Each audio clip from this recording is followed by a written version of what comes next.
Assalamualaikum warahmatullahi wabarakatuh. Anak-anak, kita ketemu lagi di session yang kedua. Kalau tadi Pak Ali menerangkan tentang simbiosis, sekarang kita berhubungan dengan rantai makanan. Anak-anak, kalian kan tahu bahwa ciri khusus makhluk hidup itu kan makan. Nah, karena makan, maka sekarang Pak Ali akan menerangkan tentang rantai makanan, bukan menerangkan jenis-jenis makanan. Nanti kamu lapar. Ya. Sekarang kamu perhatikan, di sini ada kata rantai.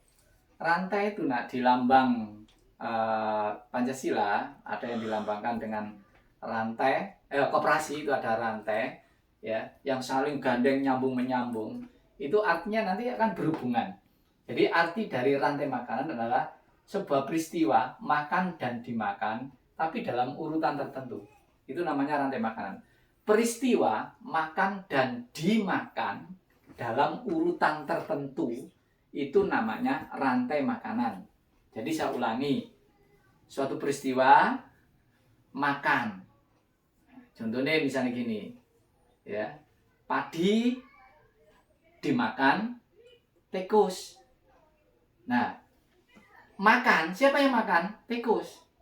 Terus kalau kata makan dan dimakan. Setelah tikus tadi makan, tikus itu ya dipangan, nak. Siapa yang makan? Ular, misalnya gitu. Jadi peristiwa makan dan dimakan, tapi dalam urutan tertentu, nggak bisa meloncat-loncat. Ya, contohnya misalnya gini, tak kasih contoh, perhatikan betul-betul. Padi, ya, dimakan oleh tikus. Ya, tikus dimakan oleh ular. Ular dimakan oleh elang.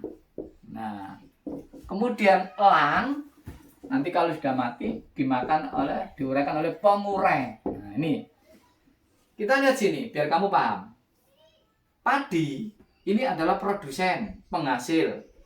Ya, tikus ini adalah konsumen. Nah, kemudian ular ini juga konsumen, elang ini juga konsumen. Nanti akan saya terangkan konsumen.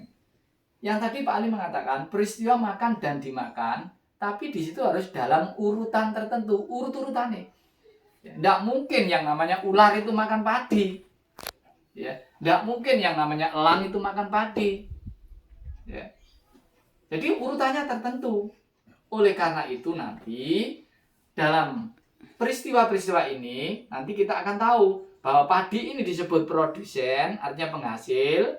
Ya. Kemudian tikus disebut konsumen karena dia pemakai. Konsumen berapa? Konsumen 1. Kemudian ular ini juga konsumen, tapi konsumen berapa? Konsumen 2. Kemudian elang juga konsumen, tapi konsumen berapa? Konsumen 3. Dan terakhir adalah pengurai. Pengurai itu bukan konsumen. Ya. Perhatikan di sini lagi. Mengapa tikus ini disebut konsumen? Konsumen 1. Karena tikus ini bertindak sebagai hewan yang dijuluki hewan herbivora. Tikus ini bisa herbivora. Herbivora itu ciri herbivora itu harus makan tumbuhan. Herbi itu tumbuhan, pemakan tumbuhan. Sedangkan ular disebut konsumen 2, dia bukan disebut herbi, tapi disebut karnivora. Artinya apa? Dia pemakan daging. Jadi semua hewan yang pemakan daging disebut karnivora, karnivora. Jadi dia ular nggak mungkin makan padi karena ular bukan herbivora. Ya. Kemudian elang ini juga disebut konsumen 3. Mengapa? Karena dia makan konsumen 2. Elang ini juga termasuk karnivora. Dia pemakan daging. Jadi intinya hewan herbivora adalah hewan pemakan tumbuhan. Sedangkan karnivora adalah hewan yang pemakan hewan lain. Memakan hewan lain. Jadi bukan makan tumbuhan. Hewan lain berarti dia akan punya daging. Belalang pun juga punya daging. Ulat pun juga daging. Semua yang berbentuk hewan lain, hewan dengan hewan, itu disebut karnivora. Tetapi kalau hewan dengan tumbuhan, maka hewan itu disebut herbivora, karena dia pemakan tumbuhan. Ini namanya rantai makanan. Peristiwa makan dan dimakan dalam urutan tertentu, itu namanya rantai makanan. Terus misalnya begini, ada soal begini.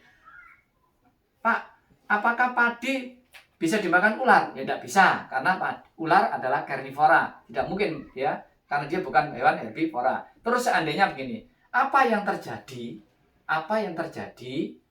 bila ular dimusnahkan. Bila ular dimusnahkan.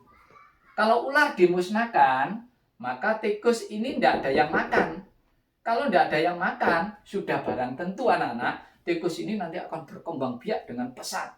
Manak, karena apa? Dia sudah hore, sudah lego, sudah apa? Sudah bersenang-senang, karena apa? Tidak ada yang makan, maka dia akan berkembang dengan pesat.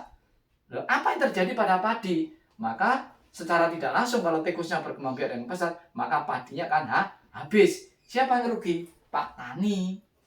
Ya, itu nah. Jadi antara hubungan rantai makanan ini antara hewan satu dan yang lain itu harus ada keseimbangan, ya, harus ada keseimbangan ekosistem. Kalau salah satunya dimusnahkan, maka akan terjadi ketidakseimbangan. Ya. Terus misalnya begini, kalau elang Pak, elang dimusnahkan, apa yang terjadi? Kita lihat, kalau elang dimusnahkan, maka secara tidak langsung, tikus ini nanti akan habis. Loh kok bisa Pak, tikus habis? Wong elang ini makan ular. Ya jelas lah, kalau elang ini habis, tikus ini akan merajalela, ular ini akan merajalela. Dia akan berkembang biak dengan pesat. Nah, ularnya wakeh, ya tikusnya dintekno.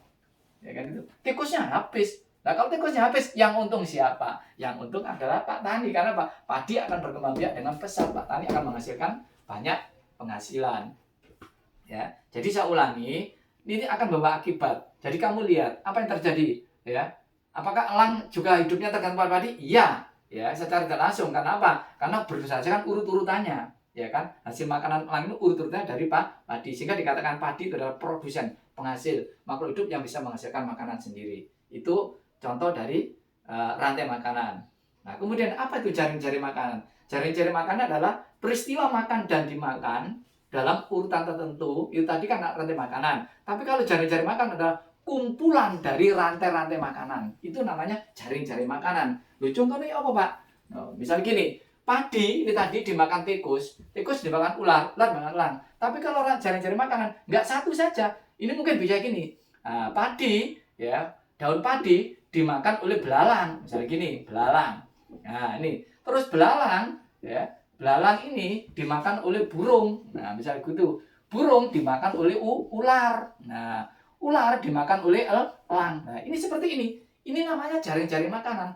Kumpulan dari rantai-rantai makanan yang saling berhubungan. Itu namanya jaring-jaring makanan. Jadi tidak satu. Kalau hanya satu rantai makanan, kalau dua atau lebih dari 2 atau 3, 4, maka itu disebut jaring-jaring makanan. Saya ulangi, belalang disebut juga konsumen 1 karena dia herbivora, pemakan padi. Kemudian burung disebut konsumen 2 karena dia pemakan belalang. Kemudian belalang dimakan ular konsumen 3. Kemudian elang konsumen 4 dan seterusnya. Lupa, mengapa pengurai tidak disebut sebagai konsumen? Karena pengurai tidak makan makhluk yang masih hidup. Dia itu menguraikan, menghancurkan sisa-sisa makhluk hidup yang sudah mati. Jadi kalau sudah mati baru dihancurkan oleh pengurai. Maka pengurai itu bukan termasuk konsumen. Karena apa? Dia menghancurkan makhluk yang sudah mati. Ya, cari kalau konsumen dia masih membutuhkan makhluk yang sama-sama hidup. Ini sekilas anak-anak antara rantai makanan dan jaring-jaring makanan serta akibatnya, kemudian susunannya konsumen 1, konsumen 2, konsumen 3, konsumen 4 berdasarkan urutannya. Dan apabila satu dimusnahkan maka yang lain akan berdampak akibatnya. Kamu bisa menghubungkan kalau ular dimatikan, tikus merajalela, padi habis, ya. Elang dimatikan, ular merajalela, tikus habis, padi berkembang biak dengan pesat. Itu yang bisa Pak Ali sampaikan pada siang hari ini, tepat pukul 12:30 siang. Kita enak-enak nyantai-nyantai, ternyata kita masih tetap mengadakan berhubungan untuk memberikan anak-anak pengayaan agar anak-anak di rumah juga tidak santai saja, duluan HP saja, tetapi anak-anak juga belajar bersama Pak Ali. Sekian dulu ya anak-anak ya, belajar yang bagus. Kalau ada apa-apa silakan WA. Pak Ali punya WA tapi nunut, nah gitu. Tapi kan nggak masalah kan, walaupun nunut tapi kan yang dinunuti oleh gitu loh nak ya. Manfaatkan baik-baik ya. Saya kira akhiri Pak Ali mohon diri, permisi. Assalamualaikum warahmatullahi wabarakatuh.